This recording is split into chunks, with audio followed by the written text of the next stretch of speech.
Hello everyone, मैं हूं आपका फ्रेंड एडवोकेट गितेश चंद्रा और आज मैं आपके लिए एक बहुत ही महत्वपूर्ण टॉपिक पे वीडियो लेकर के आया हूं। तो इस वीडियो को आप लगातार देखेंगे तो बहुत कुछ जान पाएंगे, बहुत कुछ समझ पाएंगे। दोस्तों, आज की जो मेरी वीडियो है वो महिला है, पुरुष है, कॉलेज स्टूडेंट हैं, आप सभी के लिए वीडियो जो है वो बहुत ही महत्वपूर्ण है, क्योंकि आज की जो मेरी वीडियो है वो जमीन विवाद से जुड़ी हुई है।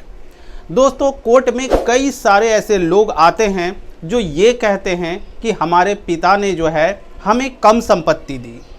कई ऐसे व्यक्ति भी आते हैं जो ये कहते हैं कि हमारे पिता ने हमें संपत्ति से बेदखल कर दिया। कई ऐसे लोग आते हैं जो ये कहते हैं कि हम 2 भाई हैं या 4 भाई हैं, तो आप कोई ऐसा रास्ता बता दीजिए जिससे हमारे पिता की जो प्रॉपर्टी है वो मुझे अधिक मिल जाए। दोस्तों, इस तरह के कई लोग जो हैं कोर्ट आते हैं और तरह तरह की बातें करते हैं। कई लोग ये कहते हैं कि मैं अपने पिता को संपत्ति बेचने से कैसे रोक सकता हूँ, ये आप बताएं। यानी अपने ही पिता को संपत्ति बेचने से रोकने के भी जो है वो पूछने आते हैं, कि ऐसे सवाल पूछते हैं कि किस तरह से हम अपने पिता को रोक सके, संपत्ति बेचने से उन्हें रोक सके। तो दोस्तों, आज की जो मेरी वीडियो है वो इसी टॉपिक पे है, तो आप इस वीडियो को बहुत ध्यान से देखेंगे और समझने की कोशिश करेंगे। दोस्तों, मैं वीडियोस इसलिए बना रहा हूं ताकि जो भी महिलाएं हैं, जो भी पुरुष हैं, गांव में रहते हैं, कम पढ़े लिखे हैं, कानून को अच्छी तरीके से नहीं जान पा रहे हैं, तो ये वीडियो जो है वो आपके लिए है। और कई बार आप लोगों ने देखा होगा कि इस तरह के जो बातों को लेकर के, जमीन विवाद को लेकर के पिता पुत्र में भी कई बार मारपीट हो जाती है। कई बार आपने ये भी देखा होगा कि कई ऐसे व्यक्ति हैं जो ये कहते हैं कि हमने किसी महिला से पूरी की पूरी संपत्ति जो है वो खुद के नाम लिखवा ली, लेकिन जब वो व्यक्ति उस ज़मीन पर काम करने के लिए जाता है, कोई किसी तरह का कंस्ट्रक्शन करने के लिए जाता है, तो उसे रोक दिया जाता है। ये कहा जाता है कि इस ज़मीन पे उस महिला का पूरा अधिकार नहीं था। तो दोस्तों, आज की वीडियो बहुत इंपॉर्टेंट है और ये सभी कारण मैंने आपको इसलिए बताएं क्योंकि इस तरह के सवाल लोग अक्सर आकर के कोर्ट में पूछते हैं। ऐसा कब होता है? ऐसा तब होता है जब पिता और पुत्र में विवाद की स्थिति जो है वो पैदा हो जाती है। दोस्तों, हमारे समाज में अभी वर्तमान समय में अगर आप देखें तो कई ऐसे लोग हैं जिनके बच्चे जो हैं कई बड़े अधिकारी बन गए हैं, कई बड़े जो हैं मल्टीनेशनल कंपनी में जॉब कर रहे हैं, और इस क्रम में वो अक्सर अपने माता पिता को छोड़ देते हैं और वो किसी दूसरे राज्य में जाकर के, कभी विदेश में जाकर के वो रहने लगते हैं और अपने माता पिता को कभी देखने तक नहीं आते हैं। इस बीच क्या होता है कि अगर कोई व्यक्ति, जिनके 2-3 भाई हैं, 2-3 भाई में से किसी एक भाई को सरकारी नौकरी लग गई या कोई मल्टीनेशनल कंपनी में जॉब करने लगा, तो वो किसी दूसरे राज्य में या दूसरे देश में जाकर के बस जाता है। और इस बीच उनके माता पिता जो होते हैं वो अपने दूसरे बच्चों के साथ वहीं गांव में रह जाते हैं, और उस वक्त जब माता पिता को तकलीफ़ होती है, उनका ठीक से भरण पोषण नहीं हो पाता है, तब उन्हें कभी कभी ऐसा लगने लगता है कि जिन बच्चों के पीछे हमने इतनी मेहनत की, इतना पैसा लगाया, आज वो बच्चे हमें जो है छोड़ करके चले गए, आज बुढ़ापे में वो हमें नहीं देख रहे हैं। इसी बीच कई बार जो बच्चे अपने पिता के साथ रह रहे हैं, अपने माता के साथ रह रहे हैं, उन्हें कई बार कई लोग जो हैं संपत्ति जो है वो अधिक लिख देते हैं। यानी कि अगर संपत्ति का जो है, अगर 2 भाई हैं तो दोनों में बराबर का हिस्सा होना चाहिए था, लेकिन कई बार ऐसा होता है कि अपने बड़े बच्चे या भी जो भी बच्चे उनके साथ हैं, उन्हें 75% ज़मीन जो है पिता लिख देते हैं, माता लिख देती हैं।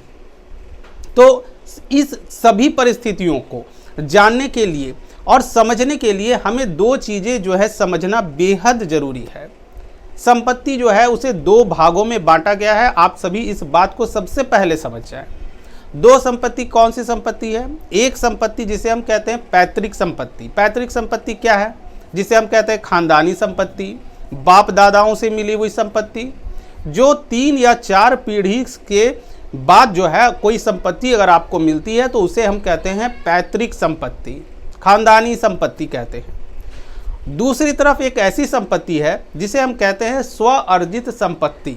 स्व अर्जित संपत्ति कहने का मतलब है कि अगर कोई व्यक्ति अपने पैसों से किसी भी तरह की संपत्ति को खरीदता है, चाहे वो खेत खरीदे, फ्लैट खरीदे, या कहीं कोई बहुत बड़ा जो है वो घर खरीद ले, कुछ भी अगर वो संपत्ति अर्जित करता है अपने पैसे से, तो उसे कहते हैं स्व अर्जित संपत्ति। यानी कि ये जो भी बातें मैं आपको बता रहा हूँ वो संपत्ति अधिकार अधिनियम के तहत मैं आपको बता रहा हूँ। तो ये दो तरह की संपत्ति में किस किस तरह में जो है किस किस तरह की परिस्थितियाँ आती हैं वो मैं आपको बताऊँ।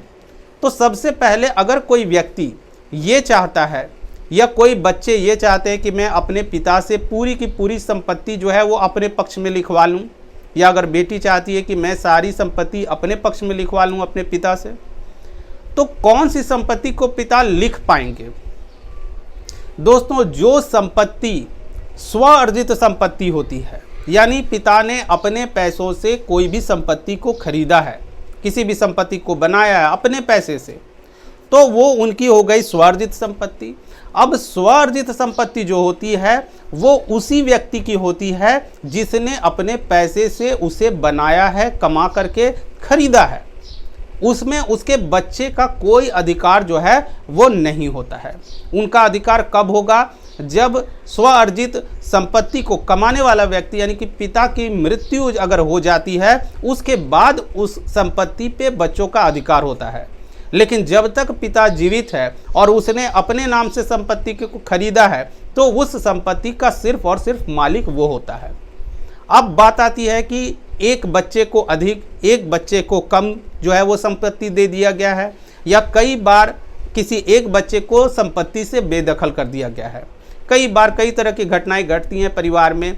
कई बच्चे जो हैं अपने माता पिता का कहना नहीं मानते हैं। कई बार कोर्ट में देखा गया है कि कई जो लड़के हैं या लड़कियां हैं जो अपने पिता की मर्जी के बगैर किसी दूसरे व्यक्ति से या उनकी पसंद के लड़के से, लड़कियों से अगर शादी कर लेते हैं, तो भी कई तरह के विवाद जो हैं परिवार में आ जाते हैं। और इस वक्त जो है पिता जो है अपनी संपत्ति से उन्हें बेदखल कर देता है, यानी कि वो एक वसीयत बना देता है कि इस वसीयत के थ्रू वो उसे बेदखल करता है, या फिर पूरी की पूरी संपत्ति अपने किसी दूसरे बच्चे के नाम लिख देता है।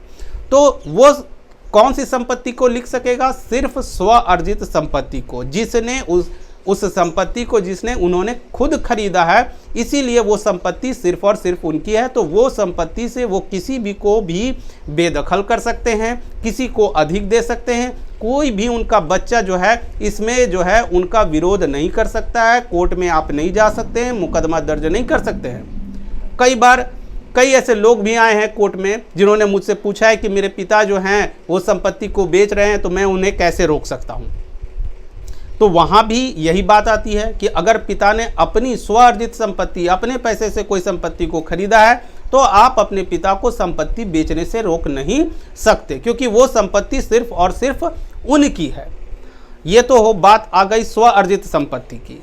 अब अगर मान लीजिए कि पिता ने स्व अर्जित संपत्ति किसी अन्य व्यक्ति को दे दी, या किसी एक बच्चे को अधिक जो है उसने दे दिया, तो क्या इसके खिलाफ आप कोर्ट में मुकदमा दायर कर सकते हैं?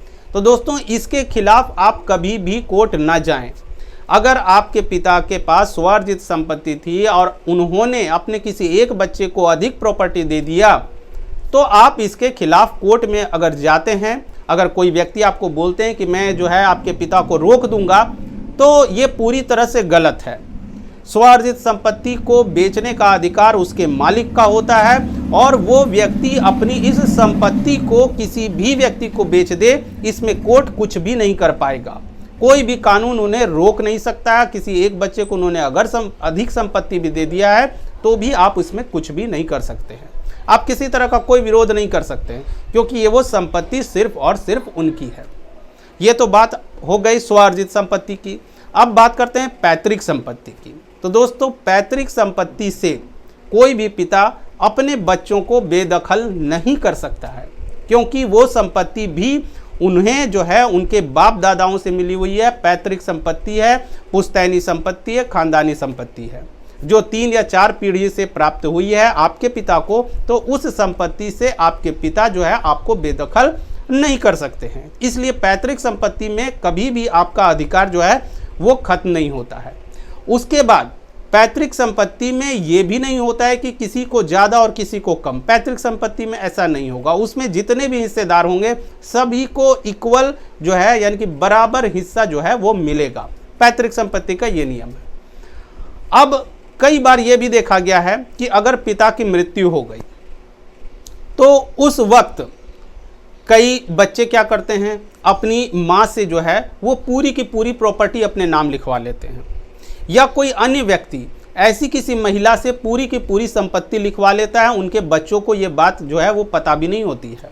वृद्धावस्था के कारण भी कई वृद्ध महिलाएं जो हैं जिनके पति की डेथ हो गई है, बच्चे बाहर रह रहे हैं, तो ऐसी महिलाओं से भी कई बार ज़मीन की रजिस्ट्री करवा ली जाती है और वो अपने पति की पूरी संपत्ति किसी व्यक्ति को बेच देती हैं या किसी एक बच्चे को पूरी की पूरी संपत्ति लिख देते हैं।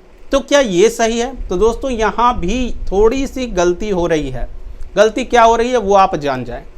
पिता की मौत के बाद पत्नी का भी जो है पूरा का पूरा उस संपत्ति पे अधिकार जो है वो नहीं होता है।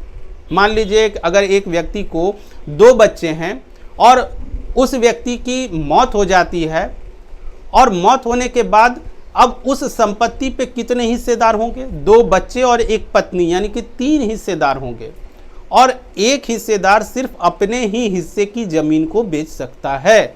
वो अपने दोनों बच्चे की हिस्से की संपत्ति को मां को बेचने का कोई अधिकार नहीं है। जब तक पति जीवित है तब तक पत्नी का पति के प्रॉपर्टी पे किसी भी तरह का कोई अधिकार नहीं है, और अगर पति की मृत्यु हो गई है तो महिला सिर्फ एक हिस्सेदार होती है, ना कि पूरी की पूरी संपत्ति की वो मालकिन बन जाती है। इसलिए कई व्यक्ति ऐसी वृद्ध महिलाओं से जो संपत्ति अगर आप खरीद रहे हैं तो आपको भी कोर्ट के चक्कर लगाने पड़ेंगे, क्योंकि उन व्यक्तियों के अगर 2 बच्चे 3 बच्चे हैं, लड़का हो लड़की हो कोई फ़र्क नहीं पड़ता है। आप सभी ये बात जानते हैं कि लड़का और लड़की को संपत्ति में बराबर का अधिकार जो है उन्हें प्राप्त है। तो अगर उनके बच्चे जो हैं वहाँ पे कोर्ट में आएंगे, मुकदमा दर्ज करेंगे, तो आपने भले ही उस महिला से पूरी की पूरी संपत्ति आपने लिखवा ली है, लेकिन वो संपत्ति आपको पूरी की पूरी नहीं मिलेगी, क्योंकि वो खुद जो महिला ने आपको संपत्ति लिखी है वही सिर्फ एक हिस्सेदार, सिर्फ वो एक है तो उसे एक हिस्सा मिलेगा, ना कि 3 या 4 बच्चों के हिस्से को वो किसी अन्य व्यक्ति को बेच सकती है। इसलिए ज़मीन को खरीदते वक्त भी इस बात का ध्यान आपको रखना जो है वो बेहद ज़रूरी है। साथ ही साथ जो भी बच्चे अपने माता पिता को छोड़ करके किसी दूसरे शहर में रह रहे हैं, दूसरे राज्य में रह रहे हैं, और उनके माता पिता अगर अपनी मर्जी से किसी तरह की वसीयत बना देते हैं और स्वार्जित संपत्ति को लेकर के वसीयत बना देते हैं कि ये पूरी की पूरी संपत्ति जो है हमारे इस बच्चे की हो जाए, क्योंकि ये बच्चे ने हमारी सेवा की है, हमारे साथ रहा है, और दूसरा बच्चा जो है हमें छोड़ करके विदेश में जा बसा है, किसी दूसरे राज्य में रह रहा है और कभी उसने हमें पलट के नहीं देखा, हमारा भरण पोषण नहीं किया, इसलिए मैं ये पूरी संपत्ति जो है किसी एक बच्चे को जो है वो दे रहा हूँ। तो इस कंडीशन में आप कुछ भी नहीं कर पाएंगे। अगर आपके पिता ने स्वार्जित संपत्ति जिसको उन्होंने अपने पैसे से कमाया है, अगर वो किसी व्यक्ति को दान कर देना चाह रहे हैं, किसी ट्रस्ट को दान दे देंगे, तो भी आप इसमें कुछ भी नहीं कर पाएंगे। अगर आप इसके बावजूद कोर्ट आ रहे हैं या मुकदमे दाखिल कर रहे हैं, तो मैं आपको बता दूं कि इसका रिजल्ट जो है वो 0 आएगा। आपको किसी भी तरह से संपत्ति में, उस संपत्ति में आपको अधिकार नहीं मिलेगा, भले ही वो आपके पिता की संपत्ति है। लेकिन इस बात को आपको समझ लेना है कि पिता के द्वारा जो कमाई गई संपत्ति जो है, उनके द्वारा जो स्वार्जित की गई संपत्ति है, उस संपत्ति पे सिर्फ और सिर्फ पिता ही जो है वो मालिक होता है। अगर आपकी माँ जॉब कर रही हैं और आपकी माता अगर जॉब के पैसे से, अपने पैसे से अगर संपत्ति को खरीदती हैं, तो वही नियम लागू होगा जो पिता के साथ है। वहाँ पर भी उस संपत्ति की वो पूरी मालकिन होंगी, क्योंकि वो जॉब कर रही हैं। लेकिन अगर पिता ने अपने पैसे से माता के नाम पर संपत्ति को खरीदी है, ध्यान दीजिएगा, पिता ने अपने पैसे से माता के नाम से संपत्ति खरीदी है और आपकी माता हाउसवाइफ हैं, गृहिणी हैं, किसी भी तरह का काम नहीं करती हैं, तो वो संपत्ति का असली मालिक आपके जो है वो पिता होंगे, ना कि आपकी माता होगी। इसलिए आप सभी इस बात को समझें, क्योंकि इस तरह की बातों को लेकर के कई लोग कोर्ट आते हैं और कई लोग जो है सलाह लेना चाहते हैं। उन्हें लगता है कि हम अपने पिता को संपत्ति को बेचने से रोक देंगे या फिर हम अपने पिता से जो है अधिक संपत्ति ले लेंगे, तो ऐसा नहीं हो पाएगा। अगर आपके पिता की मर्जी होगी तो वो आप किसी एक बच्चे को अधिक संपत्ति दे सकते हैं, किसी को कम दे सकते हैं, किसी को बेदखल कर सकते हैं, लेकिन सिर्फ और सिर्फ स्व अर्जित संपत्ति से, पैतृक संपत्ति से नहीं। पैतृक संपत्ति में आपका हिस्सा जो है वो हमेशा बना रहेगा, हमेशा बरकरार रहेगा और उसे कोई भी व्यक्ति आपसे छीन नहीं सकता है। तो दोस्तों ये थी मेरी वीडियो। अगर ये वीडियो आपको पसंद आई हो, कुछ भी इंफॉर्मेशन आपको मिल पाई हो, कुछ भी जानकारी आपको मिल पाई हो, तो इस वीडियो को लाइक, कमेंट और शेयर करें। Thank you. जय हिंद, जय भारत।